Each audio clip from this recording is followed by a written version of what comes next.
nirmala kenyam biya kamal kanur online tv channel to kon kaler mujidit bibi kona linka jan gwasme an ler bana linga bere wecha ka South Sudan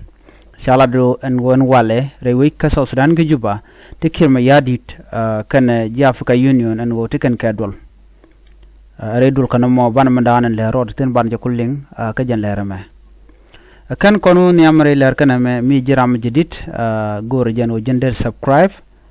kaderi notification bell le jetwain committee ka ler mi shibra da shamala shibakaji ku subscribe ku notification bell ku jetwain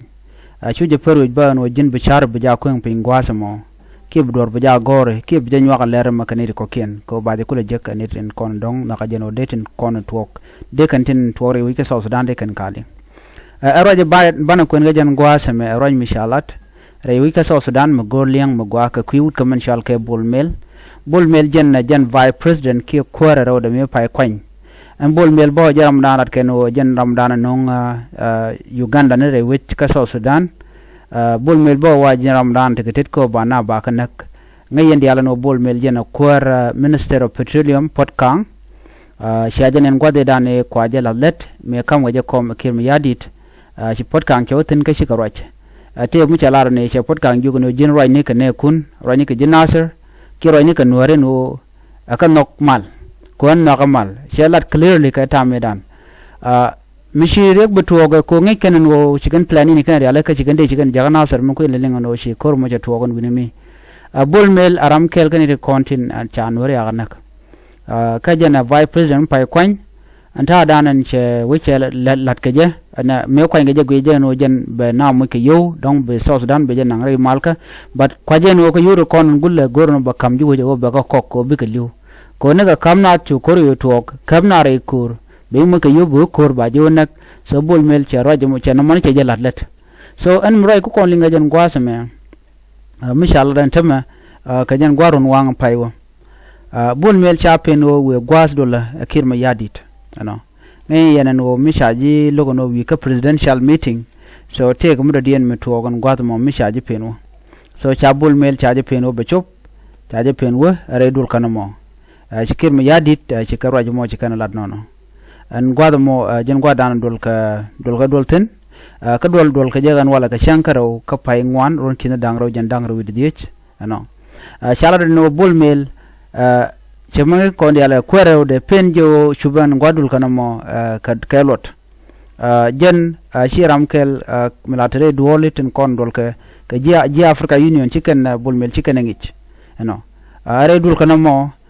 ko dol kirma yadit kan ji Africa Union ala AU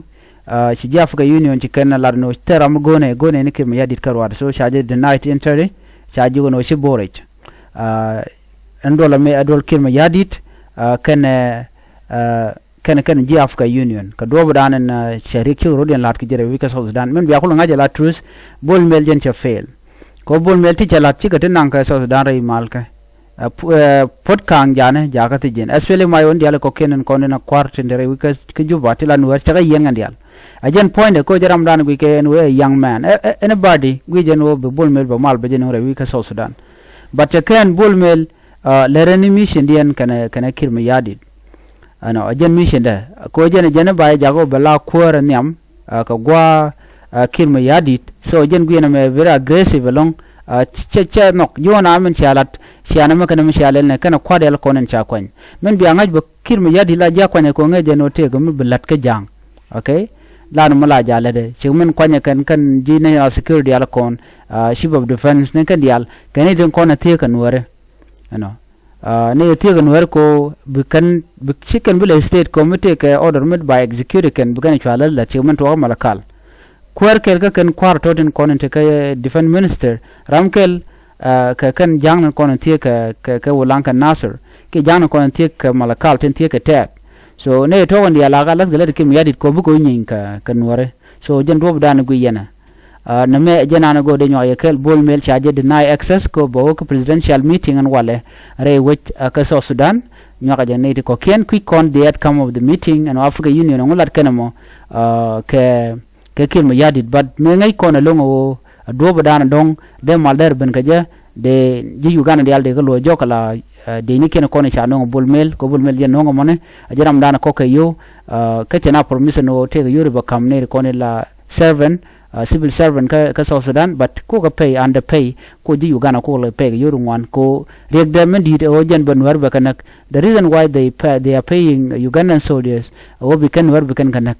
tel reason dodian nuare kala treto ka jang tin kon tin la ruich ki ga dinka government so an me le ro me politic mulat ke jang ana ngada jen wo chi tan jan chi kana nok but na me reality me ngai ke men jang kon ning thoknath bane ngai ke manan le ro so jenan go de nyoy kel bol mel cha je peno were dul kana mo ban manan to ko kor gadan be ban jeling at kam dung dul kana mo elengu an bu kon le god be en be ta mo ba